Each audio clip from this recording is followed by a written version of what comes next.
Good afternoon, ka-Legit Dawrika. So, narito na naman po tayo para maghatid sa inyo ng mga latest na balita hinggil po sa TVG and Legit Dawrika. But before that guys, so narito nga ang reaction ni Paulo Contis hinggil sa desisyon ng mga Kapuso stars na tila ultimo mga kapuso iwas na iwas po sa kanila at po pwede naman po dalawa lang dahilan yan umiiwas na mabash or umiiwas sa issue, and pangalawa ay ayaw talaga nila sa bagong Itbulaga, sa bagong mukha ng Itbulaga dahil TVJ pa rin. Kagaya nga nitong sabi ni Iya Villania, 'di ba?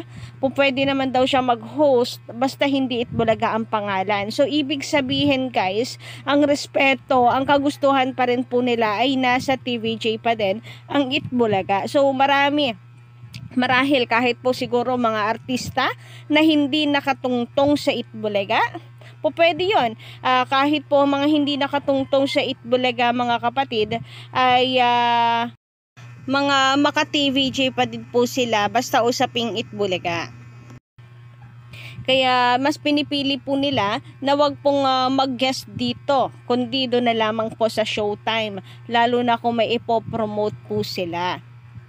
Lalo na't hindi naman nalalayo ang TV ratings, di ba? Ang TV ratings ng Itbulaga at ng Showtime. So, ganun din, karami lamang din yung bilang na maaabot ng mga tao ng kanilang pagpo-promote. So, hindi naman kawalan. Siyempre, kung papipiliin ka, iwas na sa issue, plus hindi mo pa gusto, tas parehas lamang din naman yung audience reach, di dun ka na lang sa walang problema sa Showtime, di ba? Kagaya ng mga baguhang artista ngayon, po pwede na Itbulaga talagang pinapanood nila. Mga datihang artista na kinalakihan na po ang Itbulaga, kaya mas pinipili po nila na sa Showtime na lamang kaysa dito sa bagong mukha na hindi na po TVJ ang naririyan.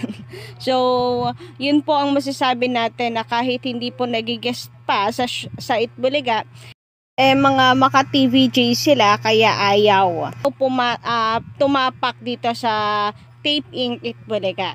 And narito ang reaction ni Paulo Contis, personal nilang decision yon. Meron din kirot yan sa kanila for sure na iniiwasan po sila. Paulo Contis nag-react na sa Kapuso artist na mas gustong mag-guest sa Showtime kesa sa Itbulaga. So, napapadalas po kasi talaga ang guesting ng mga artista sa Showtime. Yan po ang katotohanan.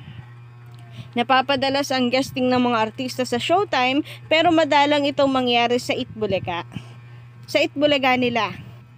So, para lang po silang mga batang magtotropa doon na naglalaro na sa perya.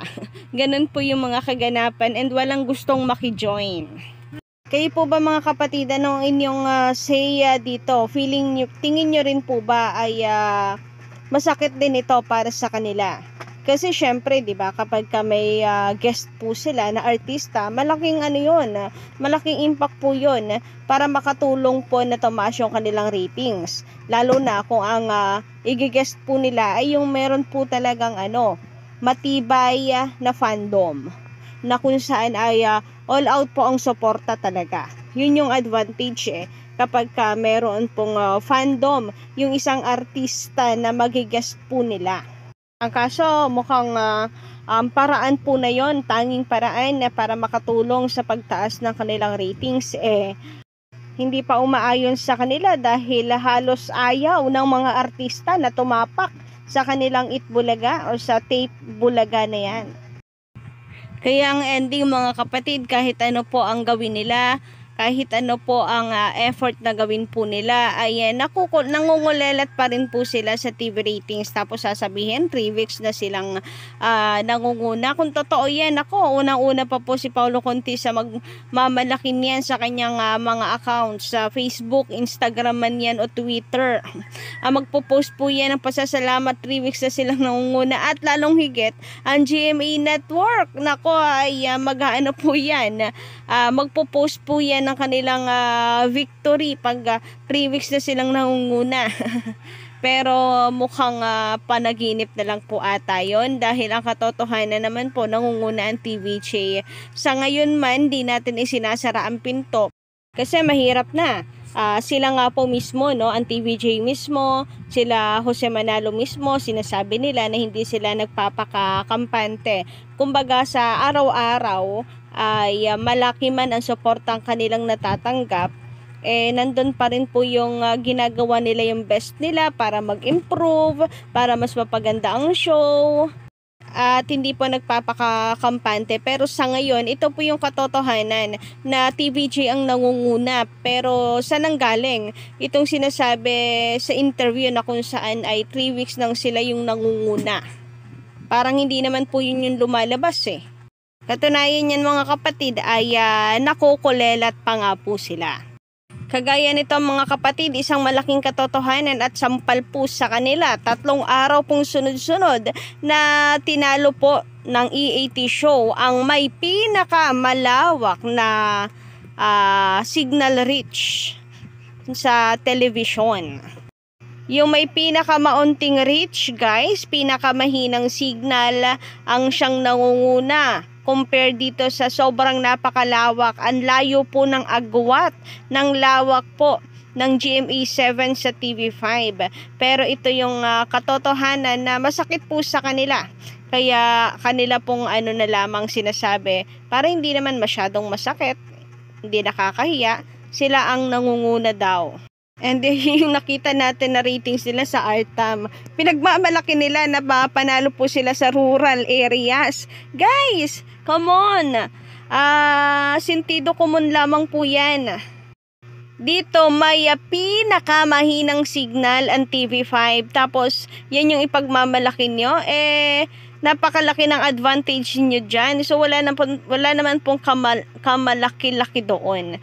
Doon kayo sa sa patas yung labanan. Dito sa Nutam, sa urban areas, pare-parehas po kayo dyang matataas or malalakas ang reach. Diyan po maglaban-laban para sigurado po na makikita kung sino ang malakas. Kagaya nito, no? Noong August 18, ang GMA, EAT at Showtime ay ito po ang kinalabasan. Nangunguna ang EAT with 4.7 na percent ratings. Ang Itbulaga nila 3.5, o di ba 1.2 ang damang ng TVJ sa kanila. Then ang Showtime 3.7, nangulelat pa nga eh. Nangulelat pa sila kasi ang pumangalawa itong Showtime na isa rin na mahina ang coverage. So narito naman po noong August 19, 4.2. 3.3 lamang po ang Itbulaga, ang Showtime 3.7. O diba? Nananatili na sila'y kulelat. Paano pong ano ba yan? At talagang sinasampal po sila ng katotohanan. 3 beses mga kapatid. Ayan ang katotohanan. Pinapamukha po sila sa kanila. Inginungod-ngod po sa kanila na sila po ay kulelat. And then, noong August 21, eto guys, consistent po ang Showtime, may 3.7 sila. Pero mas tumaas ang TVJ dahil nagkaroon po sila ng 5% na rating. Samantalang itong Itbulaga, 3.9 lang. Ayan, yan yung yan yung ratings po nila sunod-sunod. TVJ po ang nangunguna. Yan ang legit. Yan ang totoo. Kaya naman sa TVJ and TV5 ay congratulations and the legit advocates kay MVP. Nako, sana po ang sunod naman nating mabalitaan ay pantay na yung coverage ng GMA at saka ng TV5 kasi tingin ko may laban talaga ang TV5 guys. May laban. Kasi yung mga palabas nila like nitong Batang Quiapo ng ABS, 'di ba? Nauungusan nila yung Voltes 5, yung katapat po yung Iron Heart ba 'yon? Yung katapatan po nitong The Royal Blood. 'Di ba po nangunguna rin? Minsan nauungusan o kumbaga kung hindi man maganda po yung laban dikit. Yan po ay isang katotohanan na mahina pa ang signal nila. So tingin ko may laban. Hindi lang sa may laban, kayang-kaya pong pataubin ng TV5 ang GMA7 sa isang snap lang, guys. Basta mapalawak lang po ang coverage ng TV5. Kayo po ba, ano ang inyong masisay hinggil dito? Lalo pa tayo ay nagsialbaluta na rin po no? Talagang sumama tayo sa TVJ. Hindi lang noon time show ang ating pinapanood. Ultimo yung mga shows. Kahit nga po balita News 5 na pinapanood natin. Kumbaga hindi na po nawawala sa channel yung TV5. So, yun lang po muna for today's video. Don't forget to click the subscribe button and notification bell para po sa iba pang mga balita.